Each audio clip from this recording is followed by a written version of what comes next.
Hello, everyone. Here with Dave Mendoza today, a fascinating individual in the recruiting space who started off with the dreams of being in the CIA, following that path, but due to Cold War implications, was kind of put on hold and found his way in the recruiting space, creating a blog. Been involved with a lot of reputable organizations throughout the years, and we're here just to learn a little bit more about him today. Dave, thanks for coming. Thank you. Thank you very much. I want to thank you for this opportunity. I think it's fantastic what your organization is doing in terms of being part of the community and kind of getting insights on what drives us, especially with kind of the industry downturn. I think it's always good to reflect on why we do what we do, why we have a passion for it. We had discussed this yesterday a little bit, but there was an old Monster commercial back in, I think they were Super Bowl. They launched this big ad campaign. It was one of my favorites. And there was little kids who would say, "When I grow up, I want to be a fireman. When I grow up, I want to be, I want to invent Oculus." I'm throwing that one in. I want to invent Facebook. And a very, very young Elon Musk, I think, was on it too. I want to invent an electric car. But I would say that when I grew up, I often joked in events or mixers. I'd say, yeah, when I grew up, I wanted to be, recruiter. That was like my second word, rather than, dad and then mom and then, be recruiter. But of course, not so much. I think what I wanted to be was a CIA agent. And I went to Langley and had those discussions, and I was on a scholarship for my bachelor's for Russian European Studies. And I was a little bit of a Cold Warrior back then, and I was pretty passionate about the topic. And so I was going to go to Moscow for an immersion program at the end of my third year into my fourth. And then I got told, out of the blue, that the whole entire program was canceled. My CIA scholarship was canceled. And so I kind of, it was a little bit of panic what I was going to do when I was going to get out, because that's not very much a sellable, career path outside of government. So, but I was very much taken by the fantastic brochures of Lincoln Lamp and the wood, the wooden furniture exterior, making a beautiful $40,000 a year, salary. So it ended up being, of course, a benefit in the long term, but I kind of literally panicked and I was like, what am I going to do? So I'll get my master's. And so it wasn't even like a thought at the time. And I ended up applying for a master's in human resource management, public administration. And I can say that everything kind of went from there. I then went to Notre Dame for law school. And I think in the second semester, I got really sick. I was told to take at least some time off. So was going to take about a semester or a year off and come right back. And then I ended up getting the letter of my student loans. And I decided on this conversation I had with someone I met about this awesome career in executive recruitment, DHR. And the funny thing is, they did have a Lincoln Lamp and they did have the nice, beautiful, dark wood exterior. And I think that kind of matched up. So I thought, why not do it?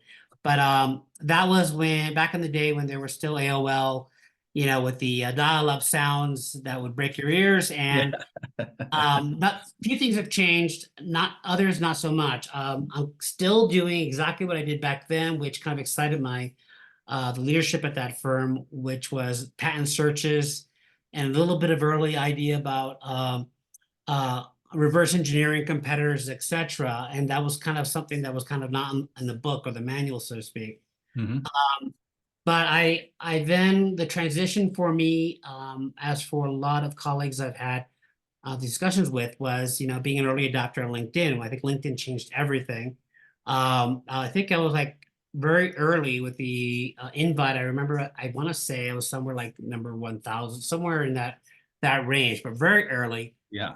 I want to say 2003, 2002. I don't know what it was, but where things really changed, the biggest year I think in my career was 2006. Well, let's go back. 2003 was a big year because 2003 was when this term for a job was sourcer. And I got to know real fantastic mentors like Glenn Gottmacher and Rob McIntosh and others from Microsoft, where they were forming the first sourcing organization. and that was a real big deal back then. The whole concept of being a sorcerer was very new, and for a few years you had to fight through the aura, the appearance that a sorcerer was someone junior to recruiter. Mm. You're not really a recruiter. You're a sorcerer. You're like a court. The way you talk about or hear about it was very insulting, like your coordinator. Not to put any of those that Yep. down, but I'm saying, you could be a very senior sorcerer, like a Shelley Strickle or Glenn Gottmacher, and go, well, oh, so he's moving up. He's trying to become a recruiter eventually, right? That was a discussion back then. Today in 2024, the discussion is, defining what a sorcerer was in 2006.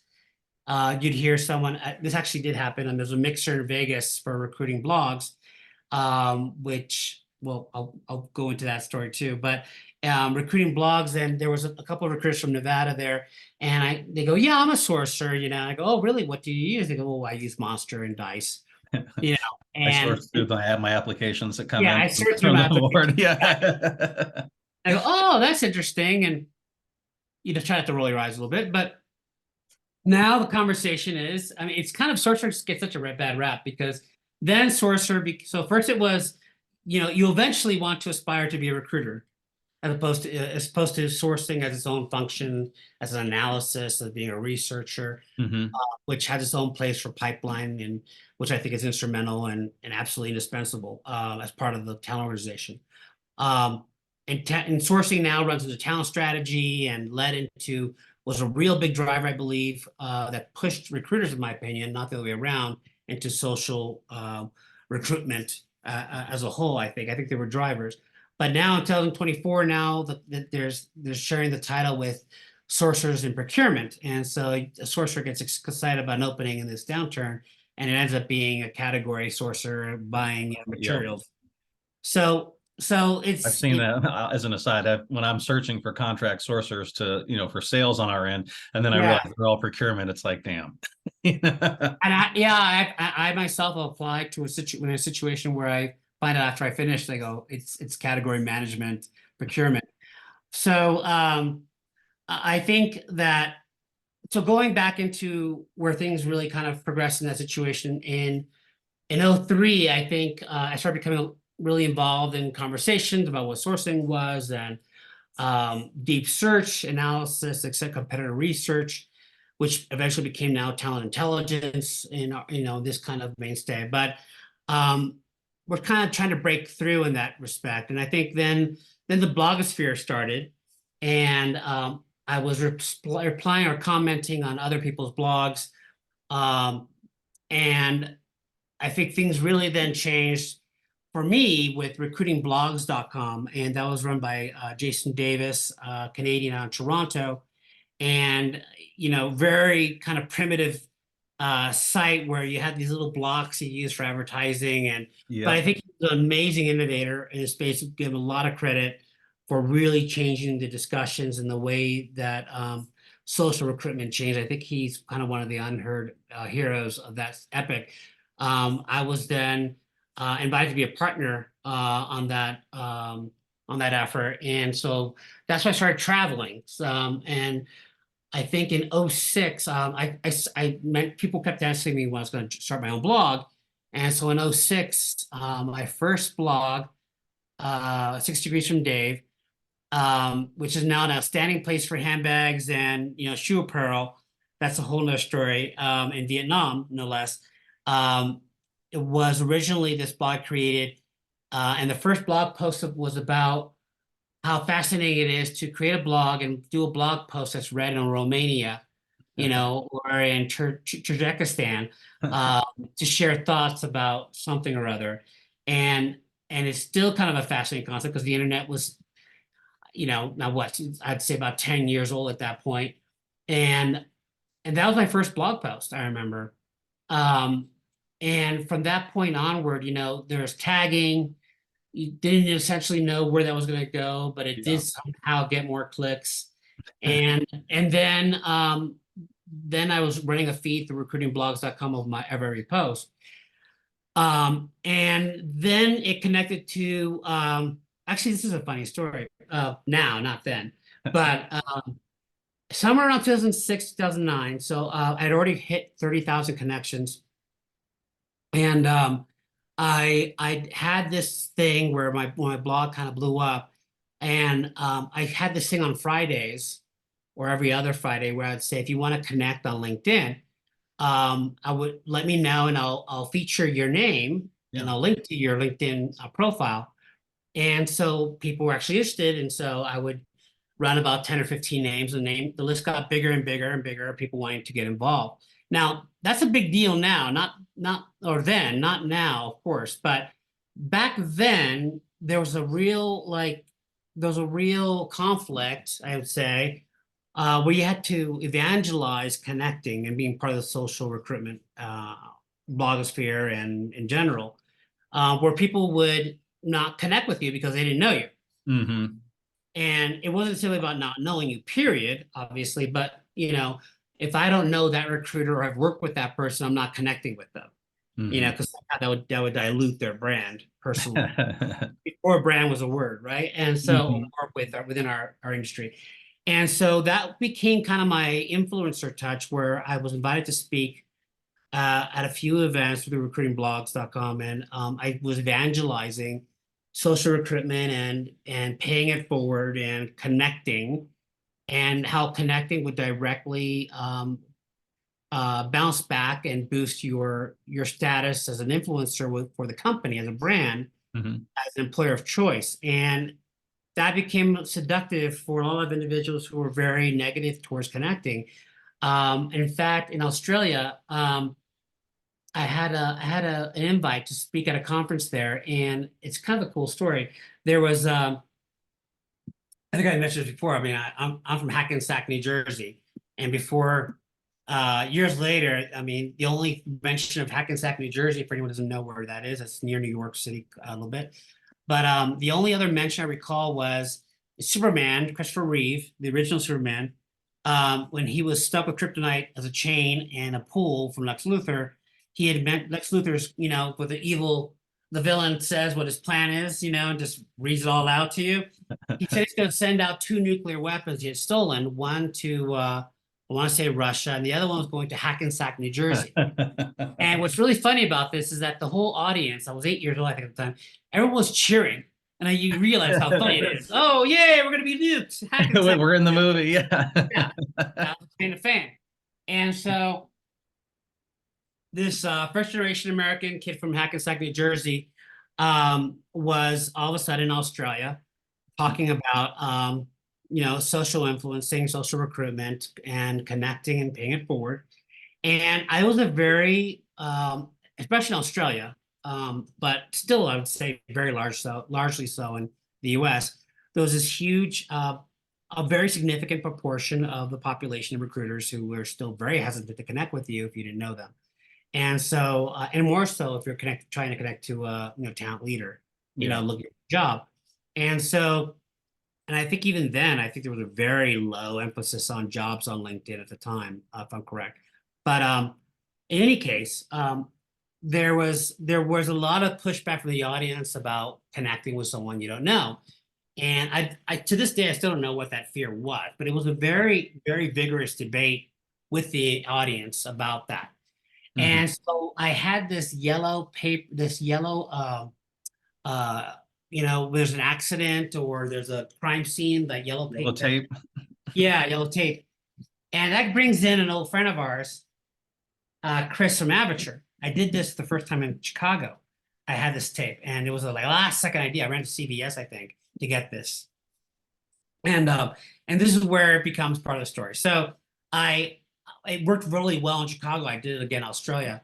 And I asked this person who was very vigorous about the issue in a very polite way, very typical friendly Australian way. But there was a lot of yeahs when he would say this stuff. And so I go, come over here. And he came up, and I then picked people randomly from the audience. And I had them they're all disorganized in the stage. And then I got this tape and I started rolling it around them. I said, bear with me. And I said, and then I got this one individual and I taped him by himself, not tightly and Yeah, not yeah, yeah, a terrorist yeah. kidnapping situation. But and so it was really, really cool because years later, he said that changed his life. And I, without exaggeration, because he thought of things completely different. I said, would you rather be tied into your own world, your own self, and depend on yourself, which we all need to be, or would you rather Mhm. be bigger? And when you have questions, we all have questions, and it's not, I'm here to convince you, it's not audacious to ask questions of people who are far more experienced than you, or even Oh, leaders to ask about a job. I go, now that I release you and I took the tape off him and I connected to this 20 people, I think it was, and they're all laughing and they kind of it clicked that yeah. you're part of us, your node, individual node, or your node into something bigger. You're now the internet of individuals of human DNA, where you're doing what you do every day as a recruiters. You're calling people cold and you're networking, except now you're doing digitally. And I promise you it'll change. This is going to be the way it's going to be. Well, you know, that is eventually what the transformation was. And yeah, I mean, so you know, that was a really defining moment, I think. And with the blog, 6 Degrees from Dave, it started growing because of these travels. Yeah. And I started doing a lot of chapter national National Republican Circuit kind of recruiter events, and it became Chicago and San Francisco, etc. And and then here's the funny conversation then of where things went already. Um, and so I had mentioned that I've been posting these names. If you and if you want to connect, be part of this, and you believe in the pay it forward mantra, etc., Mhm. I'll post your name. And it became, first, 50, invites, then a few hundred. And without exaggeration, it started getting to thousands. People literally getting, I think the biggest was 1,200 invites over a week for someone I'd featured with a URL to his LinkedIn profile. So I was really excited about that. I thought, that's just a beautiful thing to be receiving all those invites. And by second or third degree, there'd be people would see that they're associated with me. And so that was also another blog post to describe why the thing went viral. And so one day there was an event in Portland, Oregon. Um, I want to say it was '09. And John Sumser, a longtime influencer in our community, was speaking on trends and especially economic and employment trends in these large mega metro cities, and about how things would transition in terms of remote recruitment, etc. And I was in the back as a guest. I was a bystander there with recruitingblogs.com. And at the very end, he goes, "Oh, there's Dave Mendoza," and he points to me in the audience, and he goes, if you want to be if Dave has 6 degrees from 6 degrees from Dave.com, and he discussed that. He goes, now if you want, he has this thing where it's very viral. If you want to get more connections on LinkedIn, etc., and expand your personal brand, give him your card. And this is all news to me. Yeah, yeah, that's And, awesome though. Yeah. and I didn't, I said, sure, okay. So this line forms, and I'm in the very back, like I said. And so at the very end, this line forms, people give me their card, and they're all recruiters and sourcers, and they give me this card. Now, again, this is like when a social media manager was just then being defined and Yeah. becoming. So I then a few days passed. I had to catch up with work because I missed 3 days, I think it was, for this conference. And I then remembered I had to do this. So I put all those names. And that's where I think that number hit about 1,200 or more invites within a 72-hour period, Dang. people connecting. Now, I'm proud of that, but it was also a defining moment for all the wrong reasons. So what happened was one of the individuals in that line forgot about the situation, or didn't really understand why he was giving me his card. And he thought he had been hacked. What? Yeah, I'm not making this up. He thought he was hacked. Some virus hit his LinkedIn, and he was getting all the spam. It was actually Yeah. Microsoft recruiter, sourcer, TA manager. How dare I? And that's all I did was just link his profile. And he complained to LinkedIn that I had somehow infected his computer. Oh my God. Someone in Portland, Oregon, yes. So I then got locked out and I lost my account. Oh my God, that stinks. 30,000 connections. It took me about a year and a half to get my account back, and I credit that to one of my closest friends and mentors in my industry, Brad Cook, who spoke very vigorously to LinkedIn's leadership about his creating a global account for Informatica, my client back then, depended upon them reinstating me. So I've been a 30,000 connector twice. Um, but that comes with the whole bunch, I don't want to dissuade anyone for in any situation or in any respect, but that's where the old saying goes, um, no good deed goes unpunished. Yeah. Oh, that's funny. But so the positive was, when you don't have a LinkedIn recruiter account or a LinkedIn account, you get creative on how to create other accounts, hypothetically. And, hypothetically, I was a Japanese seven samurai warrior as my name. I'm not joking. Yeah. Every time they would catch me, I'd open up a new, Japanese warrior name. And I went to Godzilla, and that was another issue. So thank you, Japan, for that. Yeah. And then I didn't have to do that any longer. But yeah, I still was able to, but I mean, the power of my network was really undermined. So the positive of that story, and I think which everyone, well, how does it relate? Well, it does relate because it forced me to be a better sourcer. I mean, I had to go on other platforms. I had to look at. I started going back to IEEE and patents and publishings and conference lists of speakers, Oh yeah. essentially influencers within influencers. And that still became consistent as a strength. And so the person who could create the first, just throw something out there, so the person who creates Cold Fusion, you want to have that listing, and anyone on that advisory board of the panel conference discussion was going to be Yeah. someone you would reach out to for referrals or direct. And Hmm.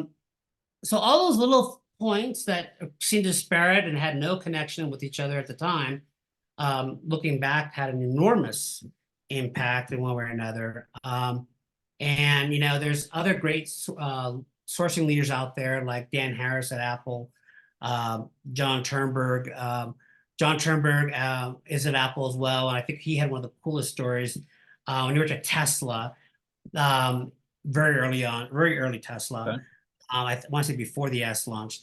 He went and asked for hope he doesn't kill me for misstating the way he did it, but he went and wrote to one of the federal departments for an entire listing of all the certified, auto mechanics who did X, Y, Z, and then he digitized it.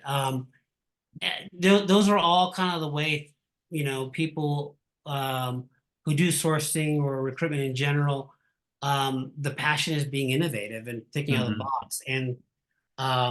And then I want to move on to, it's one I just mentioned a little bit earlier, but we'll go back to him. Glenn Gottmacher, Charlotte Circle, really amazing influencers of looking at different ways to leverage this thing called Google, this thing called and for me, I remember he even like a little note, see, I go, well, one of the things I love the most is, are blogs, for scientists, which is now a very normal common thing, but an academic page, which is a blog then, for Hmm. someone in artificial intelligence, and then posting it on YouTube and having videos of their presentations or hackathons. Hmm.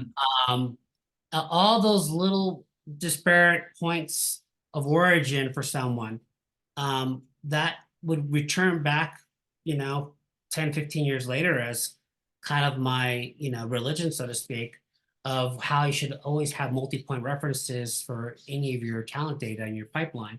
So Hmm. for me, to this day, it does really just come all together. You would have someone say, "Oh, well, yeah, sourcing on Facebook or Twitter." But in reality, I'll be the first one to tell you, like, I don't really tweet or or Facebook about what I do, more so as Mhm. what my opinions are, and other things. And I would say what it really comes down to is well, I'll use an obvious GitHub, but then there's github.io, which is usually your portfolio or your resume. And then that links you on to your Google Scholar. And your Google Scholar then, jumps out with information on your specialties on AI. I'm an AI engineer. What flavor? Just like being, I'm a software engineer. Well, Yeah, yeah, software yeah. engineer. What is it? So it all really is part of the same language of kind of parsing, right? And so, or back in the day in 2000, it was I'm an IT guy, uh, and so with that, even Python, I do Python, but I do P Spark, et cetera, et cetera. But to really get on a message on this, um, AI, which I can, deep dive into later, but that's a really great example. When you say I do machine learning or AI, what flavor? Like, are you autonomous, which is, electric cars, your self-driving technology, or are you in robotics? And if Hmm. you're in robotics, are you doing also robotic software, or are you, Automation, the or yeah, are you doing the grapplers, or what kind of grapplers? And so there's a mix of the mechanical engineering aspect as well. You could even the what those little vacuum cleaners called? the dice. Oh, the Roomba?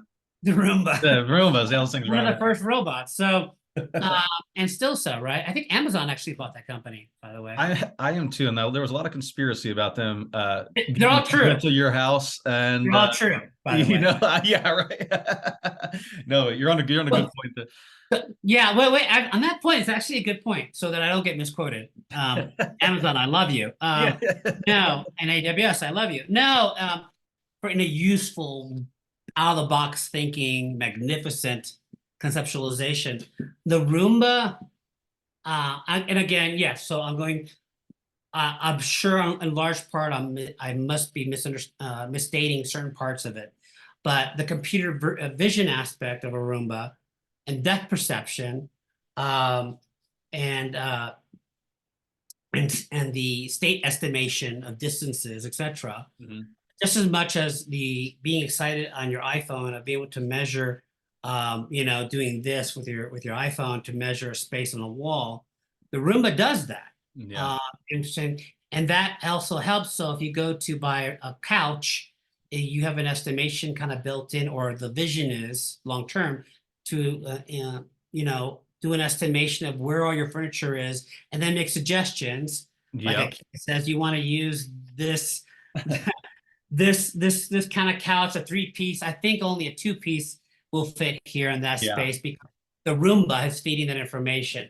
And in large term, in the long term, that all really is a beautiful state of mind where the Internet of Things comes together, right? Yeah. But that's a bit of a tangent, but it does go coalesce to what we're discussing about being a source of recruiter is there's so many new technologies, and you're constantly need to be updated on the variety of terminologies, taxonomies, and you have to. That the one thing I love about recruitment in general in our industry, talent acquisition, is you have to update yourself constantly. Oh, yeah. I mean, That's the beauty of it. yeah. Yeah, and even the old school of electrical engineering and mechanical engineering. I mean, to be one of those coming out of the university, your options Oh, are enormous, yeah. right? Yeah. And even people who do, I'll throw it to something that you wouldn't think of either. Someone who's into mining, um, you know, um, geologist now uses AI for estimations that they're building into LLMs of estimating the uh, the different chemical compositions of ores and where they're concentrated, and the amount of resources necessary. All of that comes together Yeah. Yeah. It's for, wild. for your robot caterpillar, self-driving caterpillar to come and help do that. So I love that about what we do, and my passion for it. But my passion becomes more so just about that story in Australia. Um, Mhm. that conversation that you have at a mixer, or to see how far we have to go to being part of a conversation about how the smallest of us can have an input on how someone sees the larger picture. And I think that it goes to a story that I really want to mention too. One of the most influential people, I don't feel like I'm kissing up anymore. I haven't seen him as much as I would like to, but Jerry Crispin, I have a huge amount. I'd say the word love, brotherly love, admiration. He was there when he told me to leave a conference I was at because my wife was supposed to be having her baby any day. And he goes, "What are you doing here in Vegas? Your wife's gonna have a baby." Now, for anyone who's going to be negative about that, in all fairness, my wife at the time insisted I didn't cancel. I was going to cancel, Yeah. and so I'm going to digress. It's worth digressing. So Jerry is, we call him the Godfather. He's got this awesome beard, always had a fedora or awesome hat of one kind or another, and he was very involved. I think he was one of the big. I use old timers very respectfully. I say call him he's the Gandalf to me of sourcing and recruitment in general. And so I think I don't want to overestimate the amount of years she's been involved, but let's just say safely 40 years. I'd probably say more. But he would talk to us kids, the cool kids, and who would go to these mixers or conferences and talk after the fact at these vendor, luncheons or dinners we would share. And that really is kind of what part of what eventually recruiting.com and other large communities built into that then kind of connected into vendors seeing recruiters or innovators as personal influencers, Mhm. Paris Hilton's without the heels, right? So but going back to Jerry, and the reason I bring him up, just in this conversation, so I should step back and tell them why he's telling us the story. Well, the story is this kid from Hackensack, New Jersey, his Spanish parents, didn't think he was going to travel to Australia to tape people with hazard tape, right? He also didn't think he would be in a room, um, having a soda in hand and grabbing some really nice hors d'oeuvres to then talk to this guy. Oh, this is Jerry Crispin, blah blah blah. And then I had the audacity to mention, he's what do you do? And he'd always really lean into you about wanting to know more than the usual, cocktail party, mentions. Mhm. He was always a very substantial person to talk to. So I was very I felt like, it was kind of audacious to thinking I had to say it was important. So, but luckily I had people like Glenn or Shally say, this is Dave and this is what he does. And I think he's up and comer and what have you. And so you're in a lot of humility at that point because, this guy is like, a giant. Yeah. So here's my story. My story about how any of you sitting in the back corner, like in that movie, Office Space, the stapler, that's how I felt meeting him. And he asked me about, where do you think you see things going and this kind of stuff. And then finally saying, no, I have these ideas. I put them on paper and, no big deal. And then he asked more and more questions about it. And then he goes, can you email that to me? Here's my email. And I thought it was so cool. Like me having his email was the biggest deal for me at that day and when I came back. And to me, it's a very endearing memory because I sent him that 15-page stapled, hard print, but I emailed him that presentation, and it was about things like SEO, job marketing, creating terminologies that would affix to your company's product line and jobs, etc. So at the time, it was ASIC and FPGA with a little company called Freescale, which was Motorola. Motorola, the biggest phone time, and excuse me, and that was part of it. And there, of course, were many others, or how to leverage LinkedIn, or this thing called talent communities. Yeah. Um, Aside from Marvin Smith, who is definitely one of the biggest influencers of talent communities, I think I was one of the first as well. to be pushing that topic, and that kind of coalesces with my hazard tape discussion, right? Of creating passive jobs and to sign up for them and then eventually be in a pipeline. Mhm. But anyway, he emailed me back and redlined it, and and a lot of red, but I was so honored that he read this and then called me. And every call with Jerry, you need to be prepared to not say how you doing well, because he would say, how so? And and I'm gonna go on a little tangent here too. So just so you know, why I love recruiters and sourcers and our vendors and everyone involved. They all have a part to play in the discussion. And a lot of them have changed my life, I would say. But here's one more example. When I was in South Bend, Indiana, it was kind of a culture shock. I was from California, right? And to have there was a place, I want to say it was Piggly Wiggly. I think it really was. I'm not sure, but I don't know if it's still there. But it was this little town, and I lived in Irvine, I think at the time, or Huntington Beach. So very big culture shock. And I went to the grocery store, and there was a little lady with, the horn rim glasses from the 60s, little beaded thing that connects. And she said, "How are you doing?" And I go, "Good." "Or how's your day?" "Good." "How?" And I thought she was like, I looked at her like she was psycho, like, what are you asking me? Well, as I learned later with a Jerry or with a Shally or a Glenn or a Danny Harris or Diane Hill, all these names that people may recognize as really great top tier recruiters and influencers, that really is that real America, is that real sense of community that we don't we don't think or ascribe to what we do as recruiters and sourcers. I mean, I think I know there's definitely people out there who have heard someone cry on the other line literally because they've been out of work for a year. 2001, I literally had at least 3 phone calls of people crying, or you could tell they were trying to hold it together because that had Yeah, been a year and a year and a half. And one guy goes, "Hey, honey, we're gonna make it." And that was, to this day, it kind of checks me out thinking back. I remember it very well. yeah. Uh, Unfortunately, we were also on the other side of that too, right? But we know how that feels. Yeah, and we are about to run out of time here, Dave. I just want to thank you for a fantastic discussion. This has been great, just hearing the story of your life, your passion for recruiting. I thoroughly enjoyed it. Just want to get that message across. And